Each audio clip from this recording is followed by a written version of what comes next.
Hoy les voy a hablar sobre los argumentos que C.S. Lewis tuvo a favor del ateísmo y después en su contra. Pero primero, ¿quién fue C.S. Lewis? Él fue un escritor y académico inglés. Trabajó durante toda su vida en las universidades de Oxford y Cambridge. Sin embargo, es mundialmente conocido por ser el autor de la saga infantil de las Crónicas de Narnia. Pero más allá de su vida, lo que nos interesa hoy es hablar de sus argumentos. Primero en favor del ateísmo y posteriormente cómo estos mismos argumentos se volvieron para ser argumentos en favor del teísmo. La primera razón que nos da C.S. Lewis es que desde niño la religión se convirtió para él algo así como en una carga.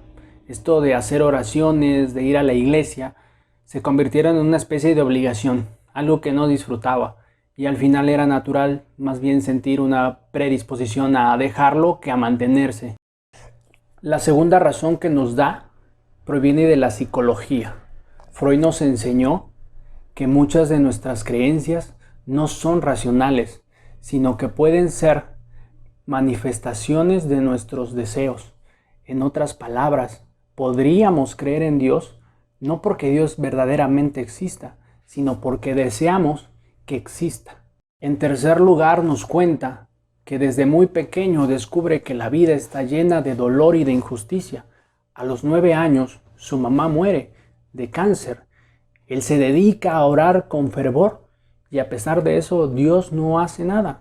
La pregunta es obvia para él como para nosotros. ¿Cómo es posible que un Dios amoroso y todopoderoso como el que proponen los cristianos haya creado este universo tan falto de sentido y tan lleno de miseria?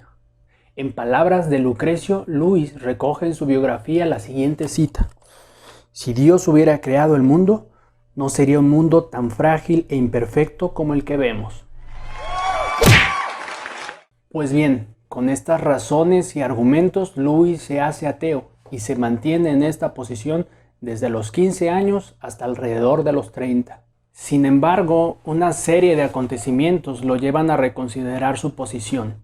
En primer lugar, descubre que la mayoría de los autores que disfrutaba y que consideraba más sustanciales eran cristianos o teístas. Por otra parte, siendo maestro en Oxford, se hace muy amigo del autor y filólogo católico Tolkien, escritor del Señor de los Anillos, con quien debate constantemente sobre mitología, fantasía e inevitablemente sobre el teísmo. La pregunta es, ¿cómo resolvió aquellas inquietudes y de qué manera respondió a los argumentos que 15 años antes lo habían llevado a aceptar el ateísmo? Las primeras dos razones pueden resolverse con relativa facilidad. En primer lugar, Lewis sabía que el hecho de que algo o una creencia se haya vuelto una carga nos dice muy poco sobre su veracidad. Así que Lewis verdaderamente nunca consideró esto como un argumento.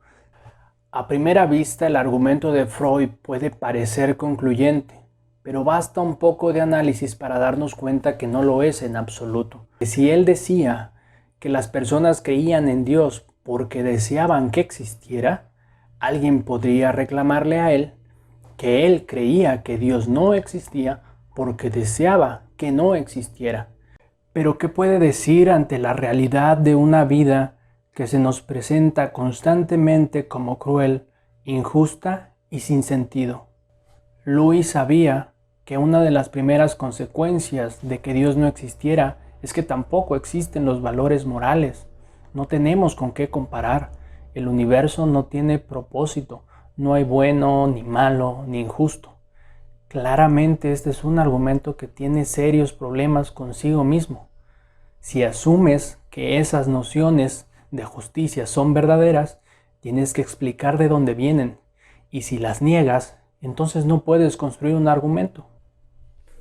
En su libro Mero Cristianismo, Lewis nos cuenta lo siguiente: mi argumento contra Dios era que el universo parecía injusto y cruel, pero ¿cómo había yo adquirido esta idea de lo que era justo y lo que era injusto?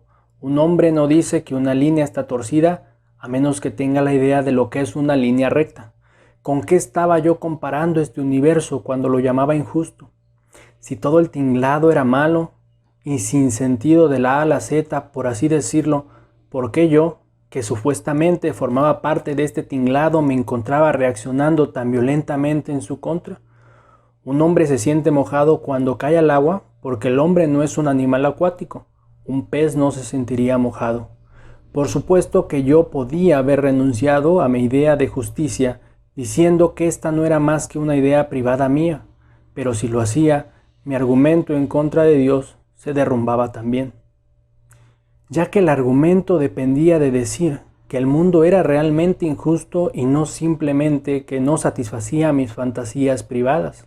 Y así, en el acto mismo de intentar demostrar que Dios no existía, en otras palabras, que toda la realidad carecía de sentido, descubrí que me veía forzado a asumir que una parte de la realidad, específicamente mi idea de la justicia, estaba llena de sentido. En consecuencia, el ateísmo resulta ser demasiado simple. Si todo el universo carece de significado, jamás nos habríamos dado cuenta de que carece de significado.